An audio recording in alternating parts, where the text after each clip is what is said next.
हिंदू धर्म में हर महीने में 2 चतुर्थी तिथि आती है। चतुर्थी तिथि भगवान गणेश को समर्पित होती है। अमावस्या के बाद आने वाली चतुर्थी को विनायक चतुर्थी के नाम से जाना जाता है और पूर्णिमा के बाद आने वाली कृष्ण पक्ष की चतुर्थी को संकष्ट चतुर्थी कहते हैं। इस दिन भगवान गणेश जी की पूजा की जाती है। पौष मास के शुक्ल पक्ष की चतुर्थी तिथि को विनायक चतुर्थी का त्योहार मनाया जाता है। माना जाता है कि इस दिन भगवान गणेश जी का जन्म हुआ था। विनायक चतुर्थी को गणेश चतुर्थी, गणेशोत्सव, गणेश घर, वरद चतुर्थी, विनायक चतुर्थी के नाम से भी जाना जाता है। माना जाता है कि भगवान गणपति जी की पूजा करने से बड़े संकट को पल भर में दूर किया जा सकता है। श्री गणेश चतुर्थी व्रत की पौराणिक कथा के अनुसार एक बार भगवान शिव तथा माता पार्वती नर्मदा नदी के किनारे बैठे हुए थे। वहां माता पार्वती ने भगवान शिव से समय व्यतीत करने के लिए चौपड़ खेलने के लिए कहा। शिव चौपड़ खेलने के लिए तैयार हो गए, परंतु इस खेल में हार जीत का फैसला कौन करेगा, यह प्रश्न उनके समक्ष उठा। तो भगवान शिव ने कुछ तिनके एकत्रित कर उसका पुतला बनाकर उसकी प्राण प्रतिष्ठा कर दी और पुतले से कहा, बेटा, हम चौपड़ खेलना चाहते हैं, परंतु हमारी हार जीत का फैसला करने वाला यहाँ कोई नहीं है, इसलिए तुम बताना कि हम दोनों में से कौन हारा और कौन जीता।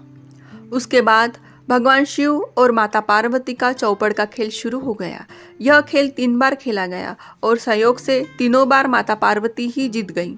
खेल समाप्त होने के बाद बालक से हार जीत का फैसला करने के लिए कहा गया, तो उस समय बालक ने महादेव को विजयी बताया। यह सुनकर माता पार्वती को क्रोध आ गया और उन्होंने क्रोध में बालक को लंगड़ा होकर कीचड़ में पड़े रहने का श्राप दे दिया। बालक ने माता पार्वती से माफ़ी भी मांगी और कहा कि यह मुझसे अज्ञानतावश ऐसा हुआ है, मैंने किसी द्वेष भाव में ऐसा नहीं किया। बालक द्वारा क्षमा मांगने पर माता ने कहा, यह गणेश पूजन के लिए नाग कन्याएं आएंगी, उनके कहे अनुसार तुम गणेश व्रत करो, ऐसा करने से तुम मुझे प्राप्त करोगे। यह कहकर माता पार्वती शिव के साथ कैलाश पर्वत पर चली गई। 1 वर्ष के बाद उस स्थान पर नाग कन्याएं आई। तब नाग कन्याओं से श्री गणेश व्रत की पूजा विधि मालूम करने पर उस बालक ने 21 दिन लगातार गणेश जी का व्रत किया। उसकी श्रद्धा से प्रसन्न गणेश जी हुए। उन्होंने बालक को मनोवांछित फल मांगने के लिए कहा।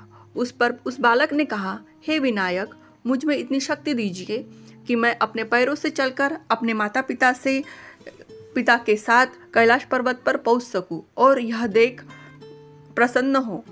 तब बालक को वरदान देकर श्री गणेश अंतर्ध्यान हो गए। इसके बाद वह बालक कैलाश पर्वत पर पहुंच गया और कैलाश पर्वत पर पहुंचने की अपनी कथा उसने भगवान शिव को सुनाई।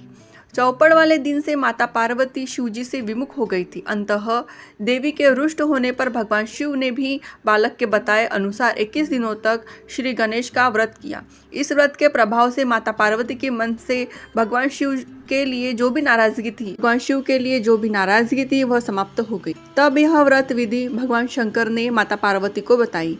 यह सुनकर माता पार्वती के मन में भी अपने पुत्र कार्तिकेय से मिलने की इच्छा जागृत हुई।